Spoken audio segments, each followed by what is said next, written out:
Hi friends, welcome to Rose's kitchen. ഇന്ന് ഞാൻ ഉണ്ടാക്കാൻ പോകുന്നത് കോട്ടയം സ്റ്റൈൽ മീൻകറിയാണ്.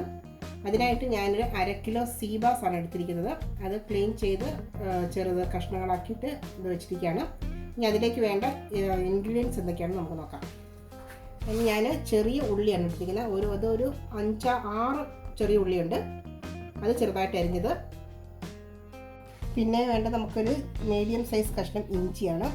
പിന്നെ 3 പച്ചമുളക്, നമുക്ക് എരിവ് വേണമെങ്കിൽ മുളകിൻ്റെ എണ്ണം കൂട്ടാം. പിന്നെ ഒരു 8 അല്ലി വെളുത്തുള്ളിയാണ് അരിഞ്ഞ് വെച്ചിരിക്കുന്നത്. പിന്നെ നമുക്കതിലേക്ക് വേണ്ടത് കുടംപുളിയാണ്. ഞാനൊരു 5 കഷ്ണം, ചെറുതാണ് ഇത് മുളകിന് പുളിയുടെ സൈസ്, അതാണ് 5 പീസ് എടുത്തിട്ടുണ്ട്. അത് വെള്ളത്തിലിട്ട് കുതിർത്തി വെച്ചിരിക്കുകയാണ്. നമുക്ക് ഈ വെള്ളവും പുളിയും എല്ലാം കൂടി മീനിലേക്ക് ചേർത്ത് കൊടുക്കേണ്ടതാണ്. പിന്നെ നമുക്ക് വേണ്ട കുറച്ച് കറിവേപ്പില ആവശ്യത്തിന്. പിന്നെ നമുക്ക് ഉലുവ, കടുക്. ഇതിലേക്ക് വേണ്ട മസാല ഞാനിപ്പോൾ ഇതിനിവിടെ ഒരു 2 സ്പൂൺ കാശ്മീരി മുളക് പൊടി ഇടുന്നത്. ഇതിലേക്ക് 1 സ്പൂണ് നമ്മുടെ എരിവുള്ള മുളക് പൊടികളാണ് ഇടുന്നത്. ഇനി അതിലേക്ക് നമുക്ക് വേണ്ടത് മഞ്ഞൾപ്പൊടിയാണ്. ഞാനതൊരു 1/2 സ്പൂൺ മഞ്ഞൾപ്പൊടി ഇടുകയാണ്. ഇത് നമുക്ക് കുറച്ച് വെള്ളം ഒഴിച്ചൊന്ന് കുതിർത്ത് വയ്ക്കാം. അപ്പോഴത്തേക്കും നമ്മൾ അത് അടുപ്പിലേക്ക് ഇടുമ്പം പെട്ടെന്ന് കരിയാതിരിക്കാൻ വേണ്ടിയിട്ടാണ് ഞാൻ ശകലം വെള്ളം ഒഴിച്ചതൊന്ന് മിക്സ് ചെയ്ത് വെക്കുവാണ്.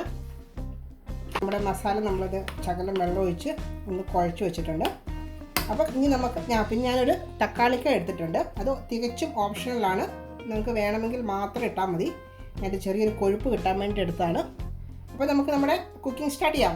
ചട്ടി വെച്ചിട്ടുണ്ട്, എണ്ണ ചൂടായി. നമുക്ക് അതിലേക്ക് കുറച്ച് ഒരു 1/2 സ്പൂണോളം കടുക് ഇട്ട് കൊടുക്കാം. അതൊന്ന് പൊട്ടി വരുമ്പോഴത്തേക്കിന് നമുക്കതിലേക്ക് ഒരു 1/4 സ്പൂൺ ഉലുവ ഇട്ട് കൊടുക്കണം.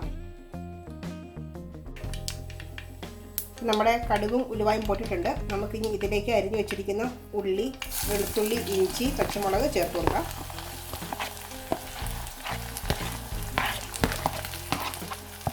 ഇത് നമുക്ക് നന്നായിട്ടൊന്ന് വഴറ്റാം. അപ്പോഴത്തേക്ക് നമുക്ക് ഒരു അല്പം ഉപ്പും കൂടെ ചേർത്തിട്ട് ഒന്ന് വഴറ്റിയെടുക്കാം.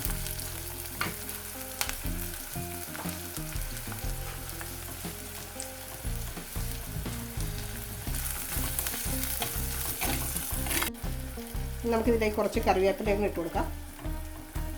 എന്നിട്ട് ഇതൊന്ന് നന്നായിട്ടൊന്ന് വഴന്ന് വരുന്നോളം വരെ നമുക്ക് ഒന്ന് ഇടയ്ക്കിടയ്ക്ക് ഇളക്കി കൊടുത്തുകൊണ്ടിരിക്കണം. അപ്പം നമ്മുടെ വെളുത്തുള്ളി, ഇഞ്ചി, ഉള്ളി എല്ലാം ഇത് നന്നായിട്ട് ഫ്രൈ ആയി വന്നിട്ടുണ്ട്. നമുക്കിനി ഇതിലേക്ക് നമ്മളത് വെള്ളത്തിൽ കുഴച്ച് വെച്ചിരിക്കുന്ന മുളകും മഞ്ഞളും കൂടി ചേർത്ത് കൊടുക്കാം. ഇത് നമുക്ക് നന്നായിട്ട് ഇതിൻ്റെ പച്ചമണം മാറുന്നോളം വരെ ഒന്ന് വഴറ്റിയെടുക്കണം. ഇപ്പം നമ്മുടെ മസാലയുടെയൊക്കെ പച്ചമണം മാറിയിട്ടുണ്ട്. നമുക്കിനി ഇതിലേക്ക് ഞാനൊരു തക്കാളിക്ക ഇടുന്നുണ്ട്. നിങ്ങൾക്ക് ഒരു നിർബന്ധവും ഇല്ല ഇടണമെന്ന്, ഞാൻ ചെറിയൊരു കൊഴുപ്പ് കിട്ടാൻ വേണ്ടിയിട്ടാണ് ഒരു തക്കാളിക്ക ചേർക്കുന്നത്. ഇത് നന്നായിട്ടൊന്ന് വെന്ത് തുടങ്ങുന്നതിന് വരെ നമുക്കൊന്ന് വെയിറ്റ് ചെയ്യണം. ഇപ്പം നമ്മുടെ തക്കാളിക്കായൊക്കെ നന്നായിട്ട് വെന്ത് തുടങ്ങിയിട്ടുണ്ട്. ഇനി നമുക്കിതിലേക്ക് നമ്മുടെ പുളിവെള്ളം ഒഴിച്ചു കൊടുക്കാം. പുളി ഞാൻ ആ പുളിയോട് കൂടി തന്നെ ഇടുവാണ് അതിനകത്തോട്ട്. നമുക്കിപ്പം കുറച്ച് ഉപ്പും കൂടി ആവശ്യത്തിന് ഇട്ട് കൊടുക്കാം. പിന്നെ അത് കഴിഞ്ഞ് നമുക്ക് വേണമെങ്കിൽ ലാസ്റ്റ് ഉപ്പ് ചേർക്കാവുന്നതാണ്. ഞാനിപ്പോൾ കുറച്ച് ഉപ്പിടുന്നുണ്ട്.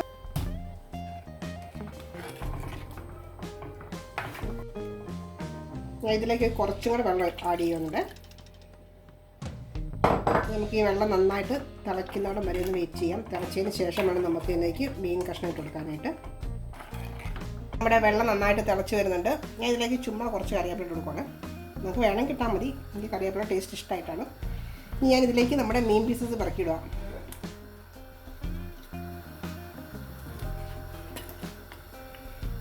നമുക്കൊന്ന് ജസ്റ്റ് ഒന്ന് മുങ്ങി കിടക്കാൻ വേണ്ടിയിട്ട് സ്പൂൺ വെച്ചൊന്ന് ചെയ്യാം. നമുക്ക് സ്പൂൺ വെച്ച് ഇങ്ങനെ ഇളക്കാൻ വേണ്ട, ഇളക്കിയിട്ടുണ്ടെങ്കിൽ ചിലപ്പോൾ അത് പൊടിഞ്ഞു പോകും. അത് നമുക്ക് ജസ്റ്റ് ഒന്ന് ടച്ച് ചെയ്ത് വിട്ടാൽ മതി. മീഡിയം ടു ലോ ഫ്ലെയിമിൽ മൂടി വെച്ചതൊന്ന് വേവിച്ചെടുക്കാം. നമ്മുടെ മീൻ കറിയൊക്കെ നന്നായിട്ട് തിളച്ച് കുറുകി വരുന്നുണ്ട്. നമ്മളിത് തവിയിട്ട് ഇളക്കരുത് ഇടയ്ക്ക്, നമുക്ക് ജസ്റ്റ് ഒന്ന് ചുറ്റിക്കുക മാത്രമേ ചെയ്യാവുള്ളൂ, അല്ലെങ്കിൽ മീൻ കഷ്ണമൊക്കെ പൊടിഞ്ഞു പോകുന്നവിടെ. നമുക്ക് കുറച്ചും കൂടി കറിവേപ്പില ഒന്ന് കുറച്ചൊന്ന് തൂടിയിട്ട് കൊടുക്കാം.